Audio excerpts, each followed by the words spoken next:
Hey, what's up guys? So I am out here with my new project car. Not necessarily the way I'd like for it to show up, all covered in salt, but what can you do in the middle of winter? So I picked up this 2013 from Copart. No idea yet what I'm getting into. It was listed as mechanical damage and minor dents and scratches. I am assuming it's safe to say the turbos are out. Hopefully not worse than that. I'm hoping the engine's still good, but we will find out. Overall, the car looks pretty good, just giving it a quick walk around. But I'm gonna go ahead, break out the pressure washer, wash everything off, and then get it unloaded and see what we can find. Alright, so pop the Auction S6 apart, and this is what the turbos look like. Right side is completely chewed up, but it's still together, and the left side, the wheel is completely in pieces. So definitely turbos.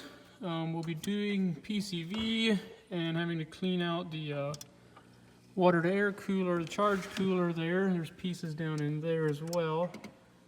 And to dig into the engine a little bit, make sure that we don't have any pieces in there and that the engine's still good. But I think this is going to be a pretty fun project, and pretty much what I expected at this point. I'm just hoping no damage was done to the engine, and we'll be able to grab turbos, slap them on, and carry on. Got it on the lift here, and was able to get my ratchet on the alternator up in there. I'm not sure if you'll be able to see that. Kind of up, right up in there. And was able to give the engine just enough of a spin to see that it is definitely free. So I went ahead and tested the starter a little bit, and it's looking that we're getting power to the starter, but the starter is not kicking in. Also went and put 12 volts to the starter, which should have spun the motor, and didn't do anything. So it looks like the starter's dead, so that's kind of a relief. The engine's free, it's just a starter issue is what it's looking like at this point.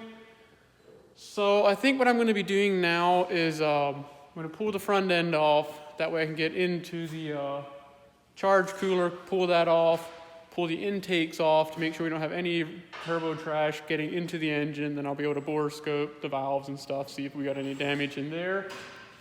And then at that point, I'll probably also pull the plugs out, bore scope the top of the pistons, make sure the cylinder walls look decent and all of that. If all that looks good, probably put a starter in it and compression test, new turbos, and go from there. I also went and drained a little bit of oil out of it just to make sure that we don't have a bunch of coolant sitting in the bottom of the oil. Depending how the turbos can fail, it is possible for coolant to mix and go into your oil. And obviously if it does that, it'll go right to the bottom of your oil pan. But I can actually show you here.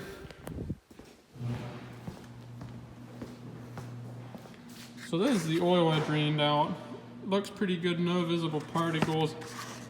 There is a little bit of moisture in it, although there was some moisture that was around the plug, just simply from the car being wet. Kind of see there's a few little bubbles. But at this point, I don't think there's enough water in there to have damaged anything. So yeah, that's where we're at now. I'm going to go ahead and pop the bumper off, pull the core support off, and dig into the engine a little bit. At that point, I'll be able to turn it over a little better, pull the intakes and all that stuff off. And hopefully everything we find looks good.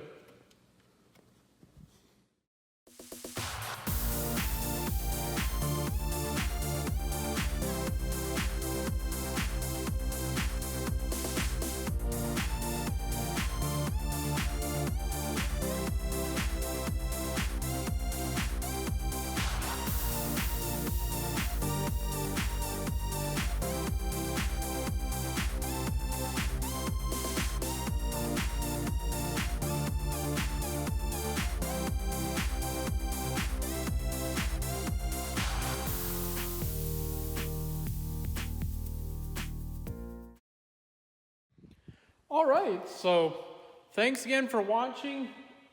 Stay tuned for the next video. Since the last clip there, I did a little bit more investigation. I pulled the plugs out. Unfortunately, I didn't get any footage of that pretty straightforward stuff there. Pretty much just simply unplugging everything, pulling the coil packs out, popping the spark plugs out. Everything looked good on this bank. However, on this bank here, I believe it would have been cylinder number 6, had about ½ inch of coolant on top. Totally not what I was hoping to find, but I did a leak down test. That is looking good. So once I get the starter in, I'm going to go ahead and do a compression test. I'm hoping that the cylinder just simply filled up and the starter was burned out trying to crank it. Hopefully there's no rod damage, no rod bent from hydrolocking, but at this point I don't know yet. So stay tuned for the next video. Currently waiting for my starter to come in. Gonna throw that in so I can spin the motor over, get a compression test and go from there. So again, thanks for watching and stay tuned for the next video.